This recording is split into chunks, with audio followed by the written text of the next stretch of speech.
এই বান্দা তুমি রাত্রিবেলা ঘুমাও, আমার মাওলা কিন্তু ঘুমায় না। আমার মাওলা কিন্তু ঘুমায় না। কেন ঘুমায় না? আমার মাওলা এজন্য ঘুমায় না।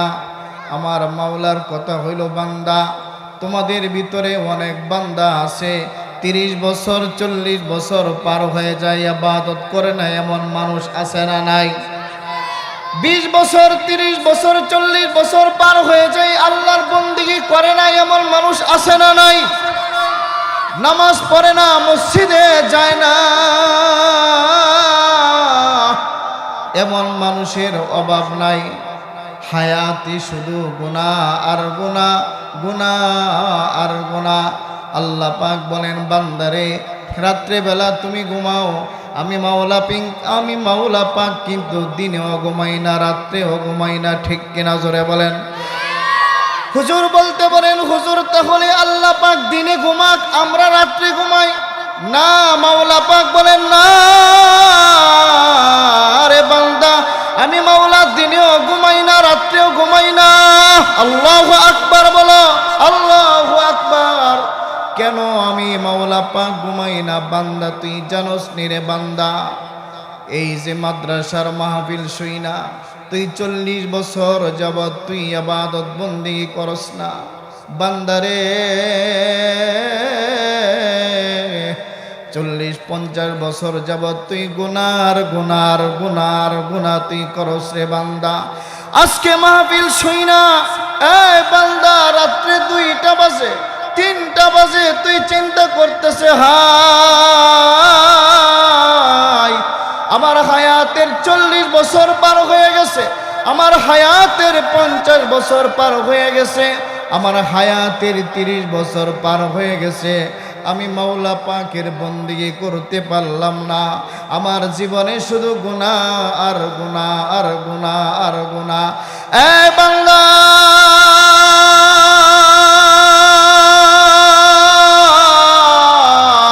এই কথাগুলা চিন্তা করে যদি তুই রাত্রে 3টা বাজে ওইটা ঠান্ডা পানি দিয়া উযু করিয়া যদি রাত্রে 3টা বাজে তুই ওইটা যাই নামাজের মধ্যে দাঁড়ায়া 2 রাকাত নামাজ পড়িয়া এখন তুই আল্লাহর কাছে ডাক দাও, সবাই জবান খুলে জোরে বলেন আল্লাহ আল্লাহ। রাত্রে 3টা বাজে ওইটা যদি তুই, ও বান্দা আমি আল্লাহরে যদি তুই ডাক দেস, আমি আল্লাহ যদি ঘুমায় থাকতাম কে তোর ডাকে সাড়া দিত?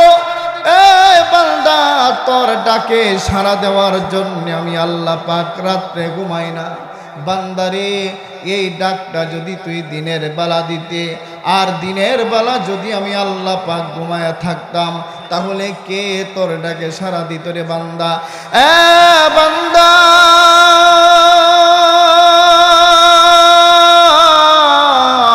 তোর জীবনের গুনাহ মাফ করার জন্য আমি আল্লাহ পাক রাত্রেও ঘুমাই না, দিনেও ঘুমাই না। যেই সময় তুই আমারে ডাক দিবি রে বান্দা, ওই সময় আমি আল্লাহ পাক তোর জীবনের গুনাহ মাফ করিয়া দিব। জোরে জোরে বলেন সুবহানাল্লাহ। ঘুম এটা কার নিয়ামত? জোরে কও কার? আল্লাহর নিয়ামত। আল্লাহ পাক ঘুমায় না কেন? বান্দার জীবনের গুনাহ মাফ করার জন্য আল্লাহ দিনেও ঘুমায় না, রাত্রে ঘুমায় না। আল্লাহু আকবার বলো, আল্লাহু আকবার। কারণ বান্দা যদি রাত্রে ডাক দেয়, রাত্রে যদি ঘুমায় থাকে, ডাকের সাড়া দেওয়ার কেহ নাই। বান্দা যদি দিনের বেলা ডাক দেয়, আর দিনের বেলা যদি আমার মাওলা ঘুমায় থাকে, কে বান্দারে মাফ করবে? এজন্য আল্লাহ বলেন, আমি আল্লাহ পাকের রাত্রেও ঘুম নাই, দিনেও ঘুম নাই, ঘুমও নাই, ত্রন্দাও নাই, জীবনীও নাই। যেই সময় তুই আমারে ডাক দিবি, ওই সময় আমি আল্লাহ পাক করে মাফ করে দিব। সুবহানাল্লাহ। আজকের বয়ানের বিষয় হইল পুরুষের আলোকিত জীবনে নারীর অবদান। সুবহানাল্লাহ, সুবহানাল্লাহ। আসতে কইলে ভালো হয় না?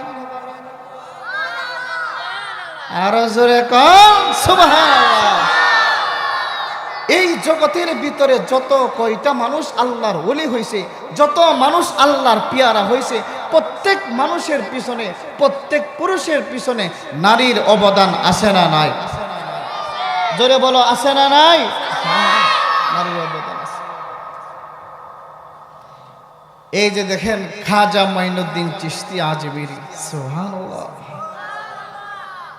খাজা মাইনুদ্দিন চিশতি আজমিরি এত বড় ওলি হয়েছে, এত বড় বুজুর্গ হয়েছে, এমনি এমনি হয় না। সুবহানাল্লাহ জুড়ে কয়েন।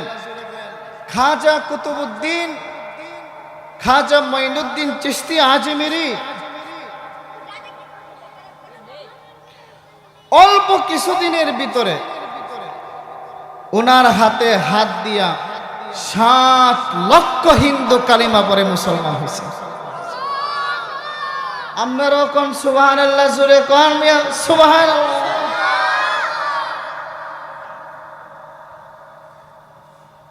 কয় লক্ষ মানুষ? 7 লক্ষ। 7 লক্ষ হিন্দু কালিমা পড়ে মুসলমান। মার কাছে আসছে, আয়েশা বলতেছে, মা গো, ও মা, সবাই এদিকে তাকান।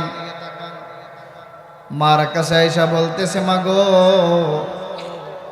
সন্তান যখন কোনো ভালো কাজ করে তখন মার কাছে, বাবার কাছে আয়েশা বলে কি বলে না? মা অনেক খুশি হয়, বাবা অনেক খুশি হয়। অল্প কিছুদিনের ভিতরে খাজা মাইনুদ্দিন চিশতির হাতে হাত দিয়ে কত লক্ষ মুসলমান? 7 লাখ। 7 লক্ষ হিন্দু কালিমা পড়ে মুসলমান। মার কাছে আয়েশা বলতেছে, মা গো, তোমার সন্তানের হাতে হাত দিয়া অল্প কিছুদিনের ভিতরে ভারতবর্ষের 7 লক্ষ হিন্দু কালিমা পড়ে মুসলমান হয়ে গেছে। সুবহানাল্লাহ। খাজা মাইনুদ্দিন চিশতির হাতে হাত দিয়া কয় লক্ষ মানুষ মুসলমান হয়েছে? জোরে বলো। এই তোমরাও জোরে কও, কয় লক্ষ? 7 লক্ষ।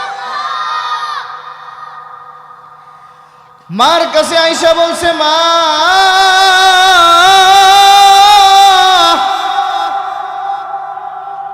তোমার সন্তানের হাতে হাত দিয়া 7 লক্ষ হিন্দু কালিমা পড়ে মুসলমান। মা খুশি না বেজার? জোরে কও। খুশি। আজীব কথা হইল, যখন এই কথা সন্তান বলেছে তখন খাজা মাইনুদ্দিন চিশতির মা বলতেছে, ওরে খাজা, অল্প কিছুদিনের ভিতরে তোর হাতে হাত দিয়া 7 লক্ষ হিন্দু কালিমা পড়ে মুসলমান হয়েছে। এটা তোর কেরামতি না, এটা আমি মার কেরামতি। আল্লাহু আকবার জোরে বলো, আল্লাহু আকবার। এটা তোর কেরামতি না, এটা আমি মার কেরামতি। কার কেরামতি? মার কেরামতি। এই কথাটা পরে কমু, কেল লেগে যে মার কেরামতি পরে কমু। এই যে জগতের ভিতরে সন্তান গোলা যে অসন্তান হয়ে যায়, কুসন্তান হয়ে যায়, অনেক সমস্যায় কিন্তু মা বাবার কারণে সন্তান নষ্ট হয়ে যায়। ঠিক কিনা জোরে বলেন। মা গর্ব বইয়া বইয়া পেটের ভিতরে সন্তান লইয়া স্টার জলসা দেখইনে মানুষ আছে না নাই? জোরে কও।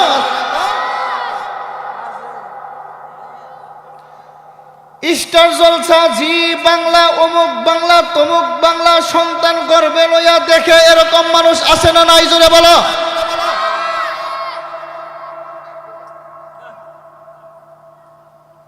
কিছুদিন আগে ভালোবাসা দিবস গেছে। কি দিবস?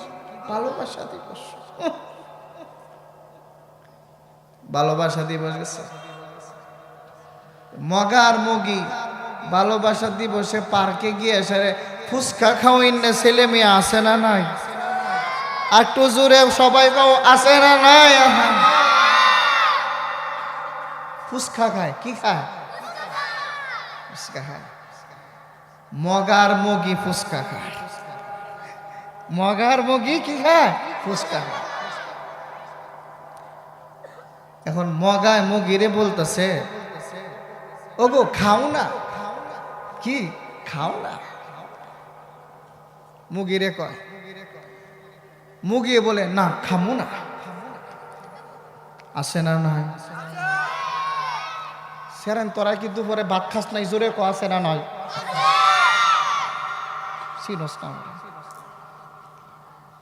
না খামু না, না খামু না।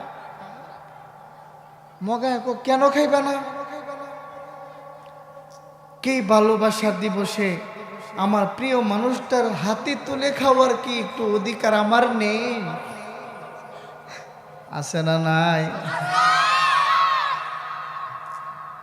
এই কথা যখন মগিয়ে কইছে, মগা কয় যে কথা কইছো আমার কইজাত লাগছে। হাই রে, কই লাগছে? কই লাগছে রে? কইজাত লাগছে। এখন মগায় কয়, তোমায় সারা কাটে না আমার দিবস রজনী, কবে যাইবা বলো না আমার বাড়িতে সজনী? নাউজুবিল্লাহ, জোরে কও, নাউজুবিল্লাহ, জোরে কও না। এরকম মগার মগি বাংলাদেশও আছে না নাই? জোরে কও। বিবাহর পূর্বে যত ইফটিজিং, যত অমুক তমুক পার্কের মধ্যে যায় করবে, এরকম উল্টা পাল্টা করবে, এদের গর্ভের থেকে সুসন্তান বের হবে না, কুসন্তান বের হবে। ঠিক কিনা জোরে বলো, কুসন্তান বের হবে। আরে বাবা, আরে বাবা, আরে বাবা, আরে বাবা। আবার হুজুরের কাছে আইসা দোয়া চায়, হুজুর দোয়া করেন আমার সন্তানরা যাতে ভালো হয়। তুমি তো ঘরের ভিতরে বইসা স্টার জলসা দেখো, নাটক দেখো, সিনেমা দেখো, নাটক দেখো, অমুক তমুক দেখো, গান বাজনা দেখো, তোমার গর্বের ভিতরে সন্তানটাও তো দুনিয়ার মধ্যে আইসা এগুলাই করবে, তোমাকে খাবার দিবে না। ঠিক কিনা জোরে বলো, খাবার দিবে না।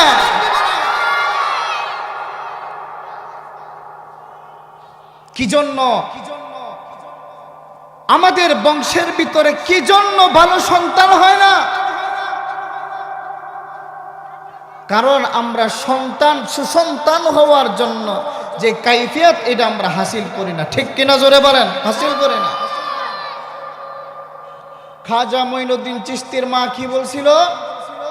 7 লক্ষ হিন্দু কালিমা পড়ে মুসলমান হয়েছে, তোমার হাতে এটা তোমার কেরামতি না, এটা আমি মার কেরামতি। আল্লাহু আকবার, একটু জোরে কও, আল্লাহু আকবার।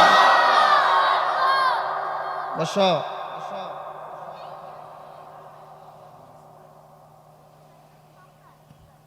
আর একজন আল্লাহর ওলি ছিল, আমি ঘটনাটা পরে কইতাছি না, উঠতে যাবি গা। তার নাম হইল খাজা কুতুবউদ্দিন বখতিয়ার কাকি। সুবহানাল্লাহ।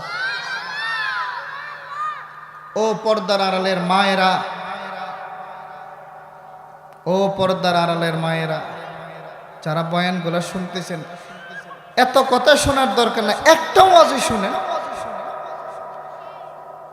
এক আল্লাহ পাকের পেয়ারা বান্দার নাম হলো খাজা কুতুবউদ্দিন বখতিয়ার কাকি।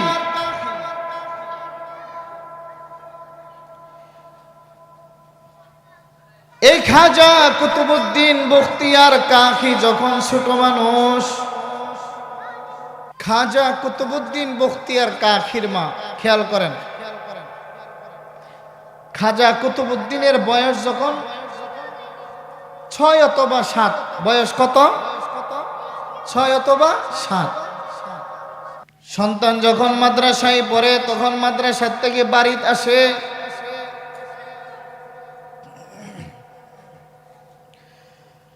খাজা কুতুবউদ্দিন বখতিয়ার কাকি যখন মাদ্রাসায় পড়তো,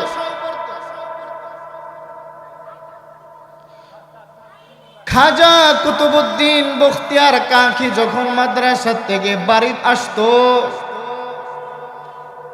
তখন খাজা কুতুবুদ্দিনের মা তাকে বলতো, বাবা আল্লাহর কাছে খাবার চাও। সুবহানাল্লাহ। কারণ খাওয়ানেওয়ালা কে? খাওয়ানেওয়ালা কে? জোরে বলো আল্লাহ। খাওয়ানেওয়ালা আল্লাহ। দৈনিক যখন আসতো আর দৈনিক বলতো, বাবা আল্লাহর কাছে খানা চাও, আল্লাহর কাছে খানা চাও। যখন এই সবক দিত, খাজা কুতুবুদ্দিনের মা দৈনিক রুটি বানায়া বালিশের নিচে রাইখা দিত। মাদ্রাসা থেকে যখন আসতো তখন বলতো, বাবা আল্লাহর কাছে খানা চাও। যখন বলতো আল্লাহ খানা দেন, আল্লাহ খানা দেন, তখন এই মা বালিশ উল্টায়া দিত। তখন খাজা কুতুবুদ্দিন শিশু সন্তান দেখতো বালিশের নিচে খাবার। তার মানে ছোট থেকেই মা সন্তানকে শিখাইতেছে, বাবা খানা দেনাওয়ালা কে? আল্লাহ। আল্লাহ খানা খাওয়ায়, এটা শিখাইতেছে। আল্লাহ খানা খাওয়ায়। একদিন খাজা কুতুবুদ্দিনের মা বাবার বাড়িতে চলে গেছে, সন্তান মাদ্রাসায়। সন্তান মাদ্রাসার মধ্যে গেছে, মনে করছে অল্প সময়ের ভিতরে দুপুরের আগে আইসা পড়বে, আইসা রুটি বানাইবে, রুটি বালিশের নিচে রাখবে, সন্তান মাদ্রাসার থেকে আসবে, দৈনিকের মতো আবার আল্লাহর কাছে খানা চাবে, বালিশ উল্টাইবে, খানা পাবে। কিন্তু এই সন্তান, কিন্তু মা দুপুরের আগে আসতে পারল না, দুপুরের আগে আসতে পারে নাই। কিন্তু দুপুরের সময় যখন হয়ে গেল, খাজা কুতুবুদ্দিন যখন বাড়িতে আসলো, কুতুবুদ্দিন বাড়িতে আইসা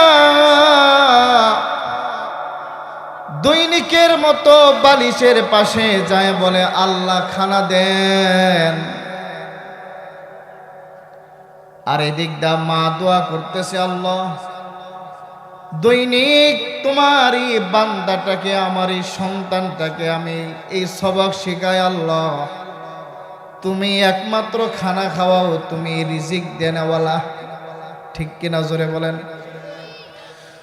তুমি রিজিক দেনেওয়ালা। এই সবক আমি দৈনিক শিখায়া শিখায়া তাকে খানা খাওয়াই। দৈনিক সে বালিশের নিচ থেকে রুটি উঠাইয়া খায়। আজকে যদি আমার সন্তান আইসা বালিশের নিচে যদি রুটি না পাই, তাহলে তো আমার সন্তানের ইয়েকিন নষ্ট হয়ে যাবে। খাজা কুতুবুদ্দিনের মা আল্লাহর কাছে দোয়া করতেছে, আল্লাহ তুমি আমার ছেলের আকীদাটা, ঈমানটাকে তুমি নষ্ট করিও না আল্লাহ। বালিশের নিচে কিন্তু আজকে রুটি নাই, ঠিক কিনা জোরে বলেন? রুটি নাই। কিন্তু মা এই দিক থেকে দোয়া করছে। ঠিক অন্য দিনের মতো খাজা কুতুবুদ্দিন আইসা বালিশের সামনে বলে বসিয়া বলতেছে, আল্লাহ আপনি আমাকে রুটি দেন।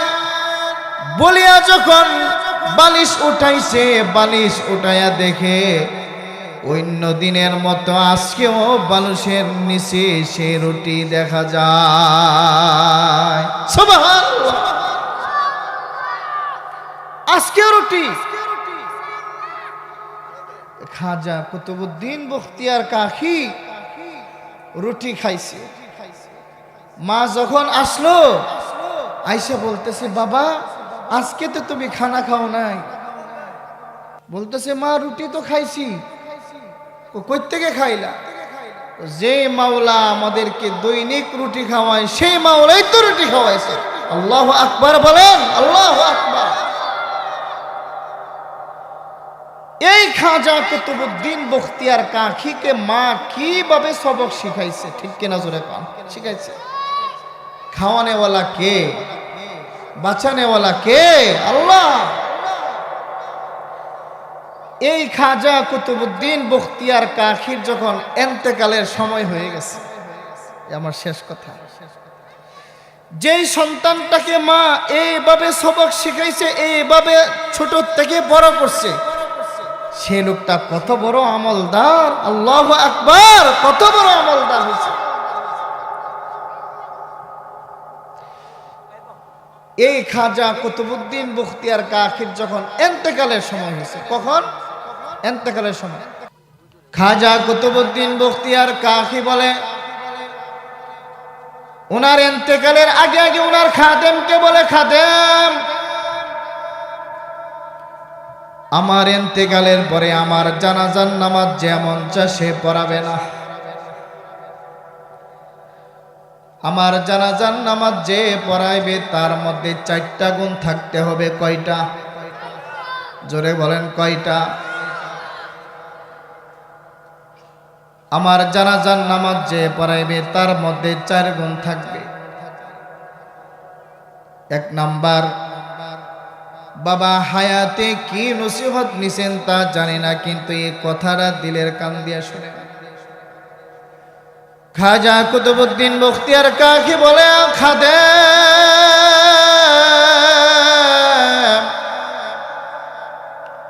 আমার জানাজার নামাজ যে পড়াইবে তার মধ্যে 4 গুণ থাকবে।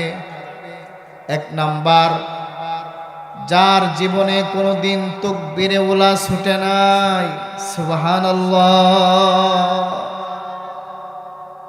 জামাত তো ছুটে নাই, ওই তাকবীরে উলা ছুটে নাই। কয় নাম্বার? জোরে কোন, কয় নাম্বার? 2 নাম্বার, যার জীবনে কোনোদিন তাহাজ্জুদের নামাজ মিস হয় নাই। 3 নাম্বার, যার জীবনে কোনোদিন চোখ দ্বারা পরনারী দেখা গুনাহ করে নাই, সুবহানাল্লাহ, জোরে কোন। 4 নাম্বার, যার জীবনে কোনোদিন আসরের নামাজের সুন্নতটাও মিস হয় নাই, আল্লাহু আকবার, জোরে কোন। জীবনের সর্বোচ্চ আওয়াজ দিয়ে জোরে করে বলেন আল্লাহু আকবার, বলেন আল্লাহু আকবার। খাজা কুতুবউদ্দিন বখতিয়ার কাকি তার ইন্তেকালের আগে আগে তার খাদেমকে কথা বলে গেছে, আমার জানাজার নামাজের ময়দানে 4 গুণওয়ালা মানুষ যদি থাকে জানাজা পড়াইতে দিবি, 4 গুণওয়ালা মানুষ যদি না থাকে বিনা জানাজায় আমার লাশটা কবরে রাইখা দিবি।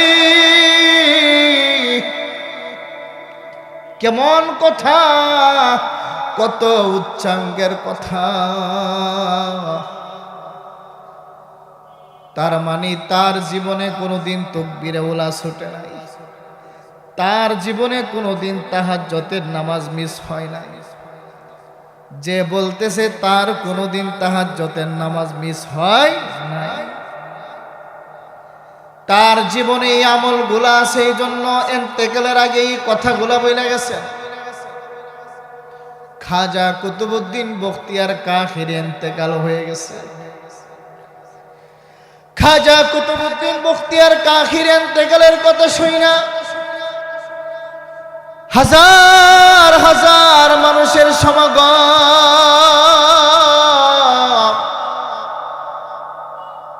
হাজার হাজার মানুষের উপস্থিতি হয়েছে। বাইরে জীবনের এই নসিহত দামি কথাগুলা তোমার হায়াতে নিয়ে যাও। খাজা কুতুবউদ্দিনের জানাজার নামাজ যখন শুরু হবে এমন সময় খাদেম সামনে যায় বলতেছেন, শুনেন, হুজুর বলে গেছে যে মন চায় সে হুজুরের জানাজার নামাজ পড়াইতে পারবে না, যার ভিতরে 4টা গুণ থাকবে সে হুজুরের জানাজার নামাজ পড়াইবে।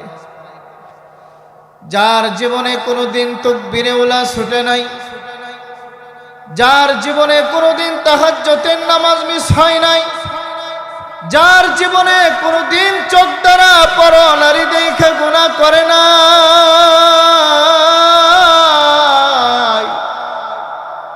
যার জীবনে কোনোদিন আসরের নামাজের সুন্নতটাও মিস হয় নাই।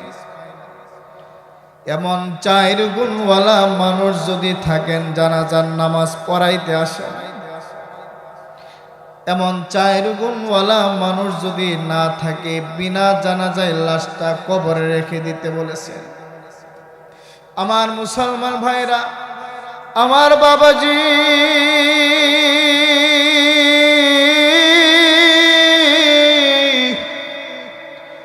হাজার হাজার মানুষের সামনে যখন এই কথাগুলা বলে দিল,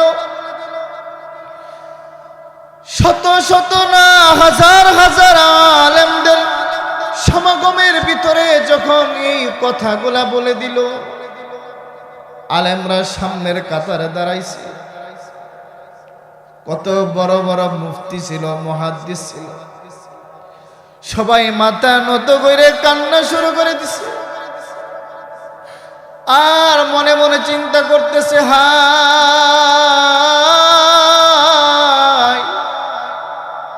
জীবনে কত বুখারী শরীফ পড়াইলাম, মুসলিম শরীফ পড়াইলাম, কত তিরমিজি পড়াইলাম, আবু দাউদ পড়াইলাম, নাসাই পড়াইলাম, ইবনে মাজাহ পড়াইলাম,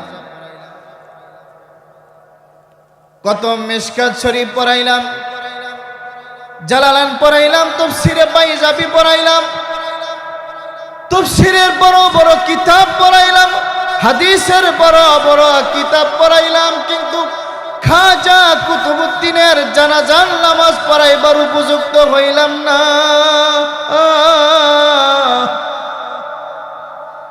এই কথাগুলা চিন্তা করে করে সবাই চোখের পানি ফেলে ফেলে কাঁদতেছে,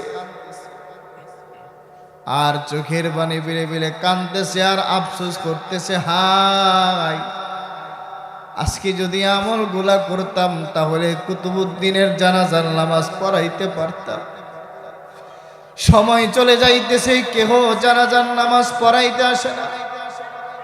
ভাইরে, তাহলে কি সেদিন খাজা কুতুবউদ্দিনের জানাজার নামাজ কি হয় নাই? হ্যাঁ, হয়েছিল। একজন মানুষ খাজা কুতুবউদ্দিনের জানাজার নামাজ পড়াইবার জন্য সামনে চলে গেছিল। আল্লাহু আকবার বলো। কে সেই লোকটা? সেদিন খাজা কুতুবউদ্দিনের জানাজার নামাজ পড়াইবার জন্য আমার ভাইরা রে,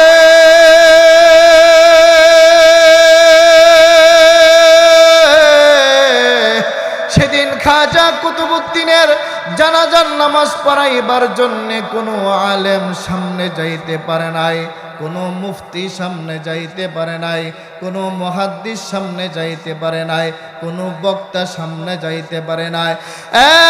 বন্ধুরা,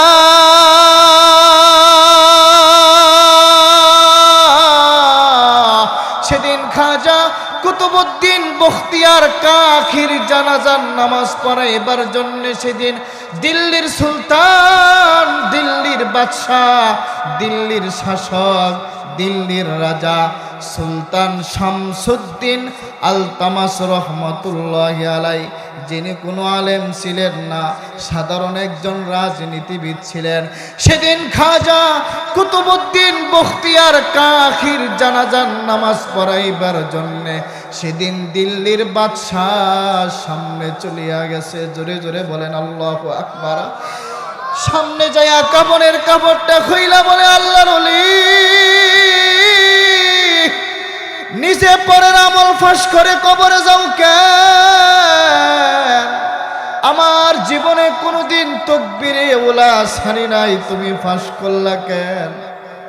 আমার জীবনে কোনোদিন তাহাজ্জুদের নামাজ মিস করি নাই, তুমি ফাঁস করলা কেন? আমার জীবনে কোনোদিন চোখ দ্বারা বড় নারী দেখা গুনাহ করে নাই, তুমি ফাঁস করলা কেন? আমার জীবনে কোনোদিন আসরের নামাজের সুন্নতটাও মিস করি নাই, তুমি ফাঁস করলা কেন? আজকে যদি আমি তোমার জানাজার নামাজ না পড়াই, তাহলে তোমারে জানাজা ছাড়া কবর রাখে। তাই তোমার জানাজার নামাজের ইমামতি করার জন্য আমি আমার জীবনের সমস্ত গোপন আমলগুলা আমি আজকে ফাঁস করে দিলাম। ফাঁস করিয়া তোমার জানাজার ইমামতির জন্য আমি দিল্লির সুলতান, দিল্লির বাদশাহ, দিল্লির শাসক সুলতান শামসুদ্দিন আলতামাস তোমার জানাজার ইমাম হয়ে দাঁড়ায়া গেলাম। জোরে জোরে বলেন সুবহানাল্লাহ। আরো জোরে করে বলেন আল্লাহু আকবার, বলেন আল্লাহু আকবার। যে আলোচনাটা শুরু করছিলাম, পুরুষের আলোকিত জীবনে নারীর অবদান। কার অবদান? নারীর অবদান। কুতুবউদ্দিন বখতিয়ার কাকি এমনি এমনি হয় নাই, তার মা কত বড় আমলদার ছিল, ঠিক কিনা জোরে বলেন? আমলদার ছিল। ঠিক তেমনি ভাবে খাজা মঈনুদ্দিন চিশতির মা বলে, খাজা 7 লক্ষ হিন্দু তোমার হাতে হাত দিয়ে মুসলমান হয়েছে, এটা তোমার কেরামতি না, এটা আমি মার কেরামতি। কেমনে কেরামতি? যখন তুমি আমার গর্ভে ছিলা তখন আমি কোনোদিন একটা কবিরা গুনাহ তো দূরের কথা, একটা সগীরা গুনাহ পর্যন্ত আমি করি নাই। আল্লাহু আকবার বলো, আল্লাহু আকবার। শুধু তাই নয়, 2 বছর পর্যন্ত আমি তোমাকে দুধ খাওয়াইছি। এই খাজা কুতুবউদ্দিন, এই খাজা মঈনুদ্দিন চিশতি, 2 বছর পর্যন্ত একবারও আমি তোমাকে নাপাক অবস্থায়, অপবিত্র অবস্থায় তোমাকে আমি দুধ খাওয়াই নাই। ওযু কইরা কইরা তোমারে দুধ খাওয়াইছি। সুবহানাল্লাহ। যেই সন্তানকে আমি পেটে থাকা অবস্থায় কবিরা সগীরা গুনাহ করি নাই, যেই সন্তানকে আমি মা কোনোদিন নাপাক অবস্থায় দুধ খাওয়াই নাই, আমারই সন্তানের কাছে উম্মত মুসলমান হবে না তো কার কাছে যায় মুসলমান হবে? আল্লাহু আকবার বলো, আল্লাহু আকবার। কার কাছে যায় মুসলমান হবে?